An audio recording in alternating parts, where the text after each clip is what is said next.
आ! हांस दर्द से चीखता है और फिर धीरे धीरे डर के मारे पीछे हटने लगता है। वो घबराकर बोलता है, पास मत आना। लेकिन ईथन उसकी बात को बिल्कुल इग्नोर कर देता है। वो सीधा आगे बढ़ता है और उसके कपड़ों से पकड़ के उसे हवा में उठा लेता है। हांस जोर से चिल्लाता है, मैं कोई नॉर्मल सर्वेंट नहीं हूं, मैं प्रैक्टिकली एक नोबल मैन हूं। तो क्या हुआ अगर तुम आर्चड्यूक हो? ईथन उसे एक ठंडी गुस्से भरी नजर से देखता है और धीरे से पूछता है, क्या मतलब है तुम्हारा?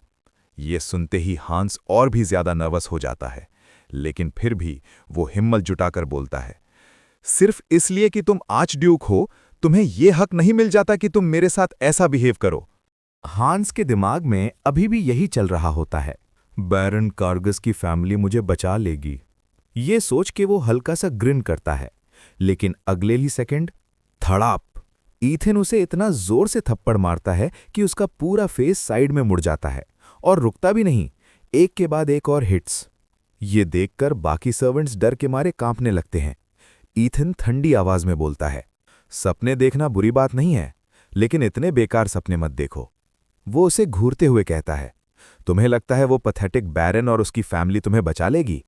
उसकी आंखों में सीधा गुस्सा दिख रहा होता है। मतलब तुम्हें अर्डन फैमिली की कोई रिस्पेक्ट ही नहीं है?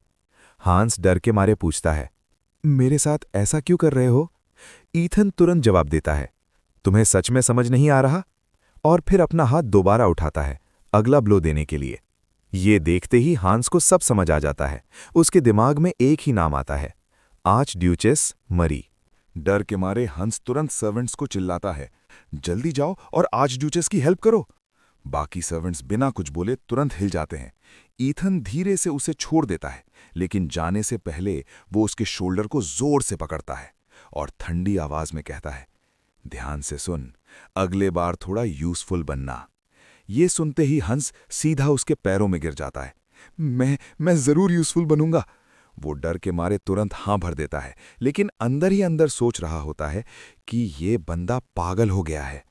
ईथन बिना कुछ और बोले सीधा वहां से निकल जाता है। हंस उसे जाते हुए देखता रहता है और सोचता है, इतने वीक बॉडी में इतनी स्ट्रेंथ आई कहां से? जरूर इसने माना यूज किया होगा। फिर उसके दिमाग में एक और थॉट आता है, मुझे ये सब बैरन को रिपोर्ट करना पड़ेगा। उसकी आंखों में गुस्सा आ जाता है, इसका बदला तो वो जरूर लेगा। ईथन वापस अपने रूम में आता है और तुरंत रियलाइज करता है वो अभी भी काफी वीक है। वो सोचता है, अगर मैंने पहले से माना प्रिपेयर ना किया होता तो आज मैं खुद ही एम्बैरस हो जाता। उसका फेस थोड़ा सीरियस हो जाता है। कितने इंसोलेंट हो गए हैं ये लोग। हिम्मत कैसे हुई इनकी आर्डन फैमिली के अगेंस्ट जाने की? उसका गुस्सा और बढ़ने लगता है। ये सेनेट इनके सर काट कर ही चैन मिलेगा, तभी पता चलेगा असली ओनर कौन है इस डची का। लेकिन नेक्स्ट मोमेंट वो खुद को काम करता है। सबसे पहले मुझे अपनी बॉडी चेक करनी होगी। ये सोच के वो बेड पर बैठ जाता है और धीरे धीरे मेडिटेट करने लगता है। कुछ सेकंड्स बाद उसे अपने अंदर कुछ अजीब सा फील होता है। हाँ, मुझे पता था। वो फील करता है कि माना रिलीज होने की वजह से उसका पूरा सिस्टम फ्रैगमेंट्स में टूट गया है।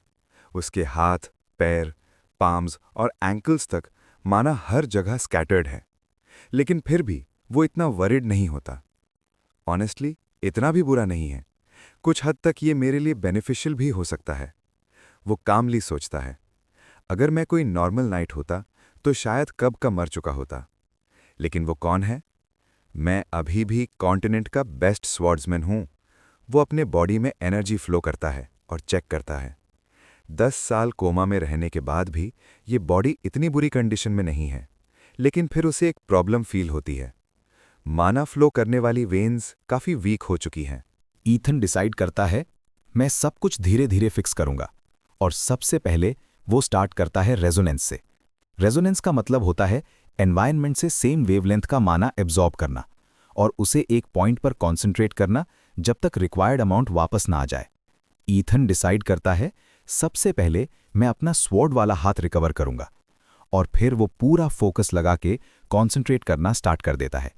पूरा सुबह वो बस इसी में लगा रहता है और जब आफ्टरनून होता है वो घर से बाहर निकलता है और स्ट्रेच करता है। पूरी सुबह रेजोनेंस में चली गई। अब प्रैक्टिस का टाइम है। वो सोचता है, टेक्निक पॉलिश करने से पहले मुझे अपनी बेसिक इंड्योरेंस वापस लानी होगी। और फिर वो पुशअप स्टार्ट करता है, रनिंग करता है, और ये सब चलता रहता है शाम तक। जो सर्वेंट्स उससे इतनी देर से देख रहे होते हैं वो सब शॉक में होते हैं। ये बंदा मॉन्स्टर है क्या? इतनी वीक कंडीशन में भी इतनी हैवी ट्रेनिंग। तभी अचानक एक छोटे बच्चे की आवाज सुनाई देती है, आज डचेस! ईथन तुरंत अलर्ट हो जाता है। उसकी नज़र सीधा उस लड़के पर पड़ती है और वो थोड़ा इरिटेटेड होकर पूछता है, ये कौन है और मरी को क्यों ढूंढ रहा है? वो लड़का हांफते हुए जवाब देता है, सर मायर्स, उन्होंने बार में फिर से सीन क्रिएट कर दिया है। अगर लेडीशिप ने उन्हें नहीं रोका तो सिचुएशन और बिगड़ जाएगी। फिर वो लड़का ईथन की तरफ देख के पूछता है, और आप कौन हो? मैंने आपको पहले कभी नहीं देखा। ये सुन के ईथन एकदम सरप्राइज हो जाता है, क्योंकि उसे याद है पास्ट में वो कभी अल्कोहल के पास भी नहीं गया। उसकी लाइफ सिंपल थी, खाना, सोना और ट्रेनिंग। बस मसल्स, मिल्क और प्रोटीन, यही सब उसके दिमाग में रहता था। बचपन से ही वो सबसे बड़ा और स्ट्रांग था, और अपनी स्ट्रिक्ट रूटीन और ऑब्सेशन की वजह से वो कभी ऐसी जगह पर सीन क्रिएट नहीं करता था। लेकिन अब बार में हंगामा, ये उसके लिए बिल्कुल नया था। वो तुरंत हांस को बुलाता है, चलो मायर्स को ढूंढते हैं। हांस बिना कुछ बोले उसे बार की तरफ ले जाता है और एंटर करने से पहले धीरे से कहता है, यंग ड्यूक रिसेंटली यहां कुछ ठग्स के साथ देखा गया था। मुझे लगता है आज भी वो यहीं होगा। ईथन सोचता है, लगता है ये पहली बार नहीं है। मेयर्स पहले भी ऐसे ही प्रॉब्लम्स क्रिएट करता रहा है। जैसे ही वो लोग बार के अंदर एंटर करते हैं, वुश, एक चेयर सीधा उनके सामने आकर गिरती है। ईथन तुरंत समझ जाता है ये सब मेयर्स का ही काम है। वो इतना ज्यादा ड्रंक होता है कि पूरा बार में हंगामा मचा रखा होता है। और ड्रिंक्स लाओ, वो चिल्लाता रहता है और कंट्रोल से बिल्कुल बाहर हो चुका होता है। ये सब देखकर ईथन एकदम शॉट हो जाता है। वो सोचता है, ये वही बंदा है क्या जिसका हार्ट इतना प्योर और काइंड था? साइड से ईथन को लोगों की हंसी सुनाई देती है। बार के बाकी लोग मेयर्स की कंडीशन देखकर मजे ले रहे होते हैं। ये देखते ही ईथन का गुस्सा फट पड़ता है। धाड़! वो अपना हाथ टेबल पर इतनी जोर से मारता है कि पूरी टेबल 2 टुकड़ों में टूट जाती है। सब लोग एकदम चुप हो जाते हैं और ईथन उन्हें एकदम मेनेसिंग नजर से घूरता है।